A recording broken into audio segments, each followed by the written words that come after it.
Welcome to the first ever podcast for the Denver Nightwings. I'm not sure if it's the first ever, not sure if you guys had one in the past, but it's the first one that I'm hosting. Yes, Kramer Jackman, the one and only, the leg. And with my guest on here is the grand ruler, the OG, the owner, the one and only Jermey Vega. Nice. And how's it going, Jeremy? Oh, it's going great, man. Even better with that intro for me, man. I feel like I got to live up to something that I'm not. But no, this is the first podcast in the Nightwings history. So thank you for doing it, and I'm excited to get a chance to not only meet you but be on it. Yeah, oh, it's very nice that we actually get to have a one-on-one talk. I mean, this is the first time actually hearing, well, actually speaking to you for the first time. But starting things off, this is a great season for Denver right now. Starting off 6-0, and they're the only undefeated team in the SFL, which is the Simulation Football League. This is impressive. I mean, is this like the best start that you've actually seen Denver start off? Oh yeah, absolutely. I mean, this is the second year for the Nightwings. Last year was my first year as an owner and a head coach, and we went 3-9, and it wasn't the best season ever. But this season, it's been a huge turnaround, and we're 6-0, and I owe it all to the players and BJ for helping construct this team. But yeah, man, the players are the best part about it. And no lie, I was kind of a little bit salty when I found out for the first time. Like, I'm not sure if we wanted a kicker on our team. I was like, oh, okay. But I was actually honored that you guys actually drafted me and not have to sign me. I was like, wow, this is actually impressive. You guys are gonna draft a kicker? Thank you. Yeah, I mean, of course, man, and that, yeah, I wanted to put, you only get 12 stars per team, and I wanted to put that 12th star somewhere else, but BJ, he convinced me that we needed it, and he convinced me that he found you, and he said you were a great dude, and I think that you guys have this weird Raiders thing going on, but like, That's it's how we worked out for kind the of best. clicked. Yeah, so I heard, but no, it's worked out the best. It's worked out for the best, and you're definitely like a leader in the locker room. Everyone loves you, and it's been fun. It's been really fun. Which I'm very surprised I'm getting this much love as a kicker because I mean we have our little yoga sessions at 4 a.m. in the morning, and I'm pretty sure that's kind of helping a little bit to ease some of the tension off you and stuff, and helping out the rest of the team. No, yeah, I think everybody's bought into the yoga sessions. I know a few people. BJ, for one, hates how early it is, but he just needs to get over it and get his ass to midfield so we can get the yoga in. So hopefully the yoga is what helped Denver beat Chicago. Can you go over like a little bit of like what was going through your mind during that time? As At one point we were trailing, then we had some key interceptions, key defensive stops. What was going through your mind during that time? Well, first half it was slow for us, but our defense kept us in. I think we went in halftime 10-17. I think that we did a good job of being in another team's stadium where they're 4-0 at home, and we went in halftime down 7. So I thought that was a great job. Had a few missed opportunities, but defensively we played great. And the second half, we were able to move the ball, and the defense came away with 5 interceptions, and it was really impressive. Honestly, I didn't think that our defense would play that well. As far as what was going through my head, man, I freak out during all of the games. I'll be screaming. Like, I make the joke I might get evicted from how loud I scream, but that actually might happen. Oh my gosh, So, let's hope that never actually does happen. yeah, but no, the team played great. Once again, it was an all-around team win. I mean, it seems like every week every player contributes, and there's not just one player who has to carry us. It's everyone making the right plays at the right time, and that's why we're 6-0. And it's a lot of that helps also been coming from that running back situation with McChesney he had 120 yards last game. It seems like whenever he gets the ball, he'll break one or two tackles, and when he breaks them, it seems like he is killing the opponent. He's running right through them, shredding them to pieces. McChesney is a very good offensive utilized player that we use on this team. Yeah, and I when we went into the previous offseason after a 3-9 record, our biggest issue was our run game could not get going at all. And Jared finished a 12-game season with 900 yards and 7 touchdowns. Didn't have a good rookie year. And we spent off season working on him and the way he runs, and we worked on our offensive line and the way they run block. And coming into this season, they've done a tremendous job. And he's the number one rusher in the league currently, and it's really paid off because it keeps our offense balanced and keeps us moving, and that's why we score the most points per game in the league. We'll still stay on the offensive side and talk a little more guys like Giacomo Jones. How much of a leader do you see him on the field rather than in the locker room during games? Oh, Giacomo, he has been slept on his whole career. He started out in London, and he didn't have a lot of notoriety over there, and he got snubbed for a Pro Bowl despite having a great rookie season. And then he came over to us last season. He led us in receiving touchdowns. He had big plays all season, and he actually made the Pro Bowl. And if you missed the Pro Bowl, he was actually the fifth to last pick on the rosters, and he ended up being the MVP in the Pro Bowl. So that was great to see. It was actually. And oh, go ahead. Oh, I was just gonna, and his success is carried over into this season, and he's still leading our receiving core. He's still the number one target for Josh Miller, and he's, in my eyes, still one of the best receivers in the game, even though he just has almost little to no notoriety around the league. See, like when I first joined in, the very first thing I watched was the Pro Bowl, and that's the very first SFL thing I got into that was live, and I was like, wow, this is actually very interesting. And I mean, see where I'm at now. I'm with the great organization with Denver. Going on now with Logan Keel. He actually had a very productive game of 3 receptions, 40 yards for some key first downs as well for Keel during the last game. Yeah, Logan, he's one of my favorite receivers in the league, and that may be a biased opinion, but he's just sneaky good, and he makes the catches. He reminds me a lot of Julian Edelman. I know people hate that name, but it's the way he plays.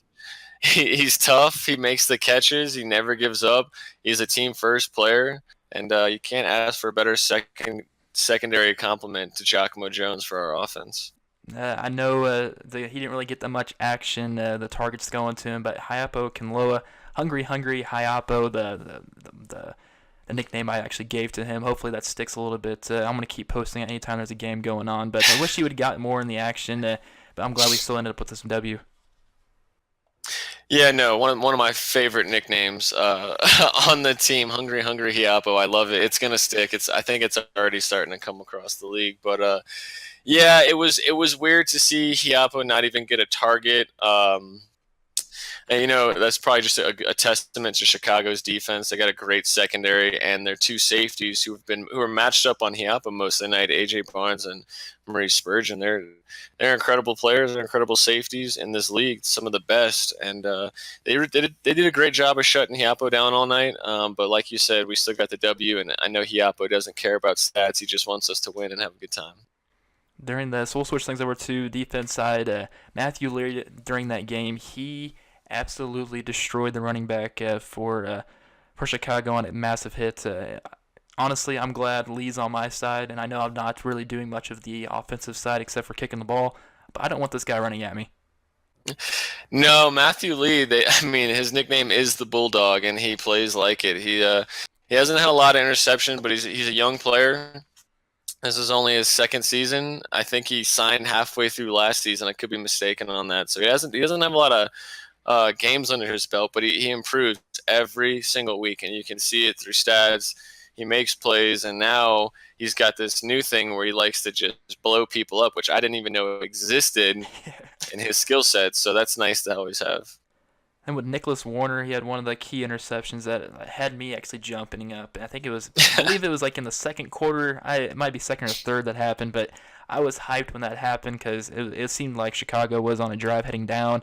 But hey, defense stepped up. Defense stepped up a lot. 5 interceptions in the recent game. It's ridiculous, but Nick Warner is helping out a lot.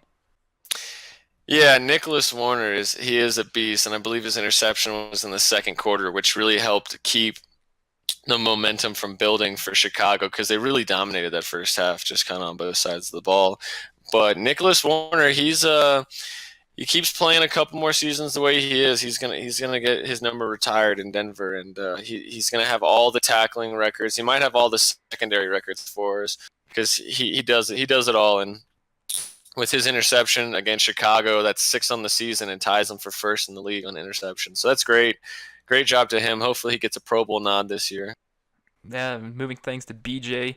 Really can't say much about him. He's a terrible corner. I'm joking. He had 3 interceptions in the game against Chicago. His coming out party of the season was against the Chicago team, and he showed up and he did the most. Yeah, I mean, what a night for BJ. He hasn't had the type of stats he typically gets halfway through the season. Luckily for us, that's not the type of player he is. He wants to help be a part of one of the best defensive units, which I think we're now a top 10 defense. And a lot of people say we're underrated on the defensive side of the ball, which is great. That's flying under the radar is great. But yeah, BJ, 3 interceptions and a tip that led to almost a pick 6 that put us down at the 2, and Jared punched in after that. It was a great performance by BJ, and certainly one of the reasons we were able to beat Chicago on the road. Now with Marty, the favorite thing that came out of with Marty was that image I put in our group message. I'll put that. I'll upload that a little bit later to YouTube. But Marty was kind of like the lifesaver at the end of the game, getting that interception. Yeah, Marty flexing on everybody. Oh, what a great video that was. I loved it. But no, Marty, he's great. Marty's a really good player. I know he hates that his guy drops so many interceptions, but that's kind of the nature of the SFL, and I think he's going to turn it up down the stretch over the course of these next 6 games. But like you said, he had that game-sealing interception for us, and without him and everyone else playing like a unit, man, I don't think they were 6-0. I always say sometime during the live stream, the D in Denver stands for deflections. And honestly, I actually like it because people aren't getting the ball, catching it on the other team. But hey, interceptions are always nice too. We had plenty of them in our last game. Hopefully, we will have more, of course. With Bailey Baca, probably my favorite thing that happened during the game was him trying to sack the quarterback. He misses. Oh, man. And he comes back around and gets him. I mean, I know they got 2 yards on it, but I thought that was a great hustle play by Baca.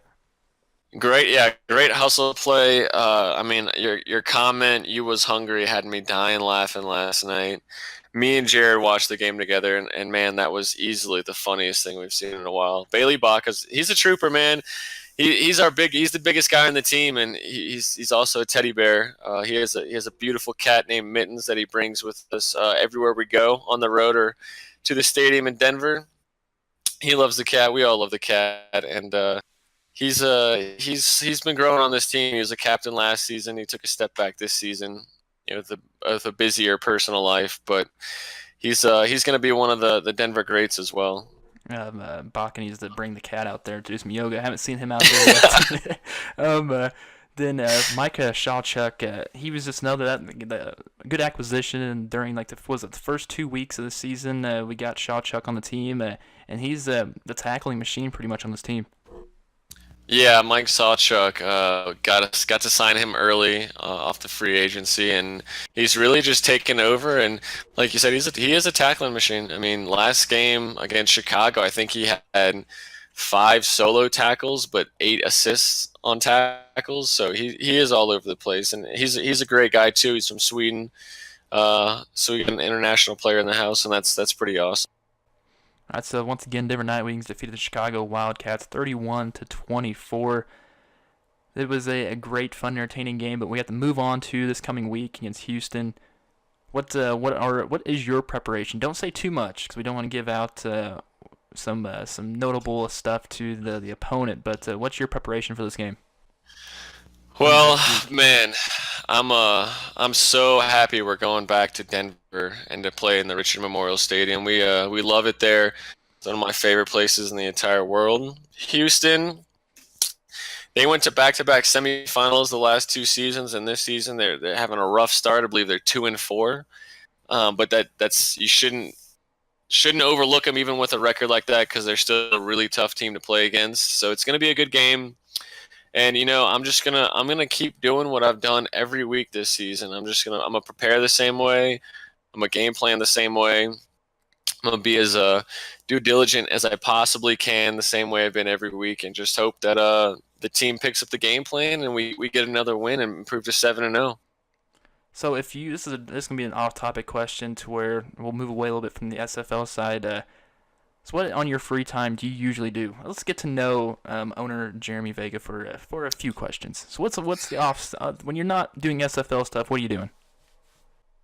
Well, I mean, gosh, I work full time, and then being a head coach and running a team is almost a part-time job on top of that. So a lot of what I do is SFL related, but if I'm not, and I have some free time, I like to game a little bit with my friends back home. We like to play Left 4 Dead, PUBG, Rocket League. We keep it simple. Yeah, we keep it simple. But What system? currently, Xbox One, sadly. Yeah, sadly. I know. I should have never got an Xbox. But currently, it's been wintertime here in Colorado, and I don't do good with the cold. I'm kind of a beach boy. So once we get in the off season after this season, it'll be summertime. Me and my dog plan to do a lot of hiking and camping. I know this might be a little too personal question. You're from Denver, correct? Yes. Yeah, I've actually gone through Denver, I think once, but I usually go to Estes Park every once in a while, and I enjoy the hiking in Colorado. Yeah, it's some of the best hiking you could possibly experience, and Estes Park is great. I've only been there. I went there as a kid because I grew up in Colorado for about 13 years and moved to Louisiana when I was in middle school, and I moved back here over this previous summer. I'm 28 now, so I was there for 15 years, and I've just missed Colorado a lot. There's a lot going on out here. There's a lot to do out here. If you love nature like I do, then this is the place to be. See, I hate snow, and how much snow do you have on your ground currently in Colorado?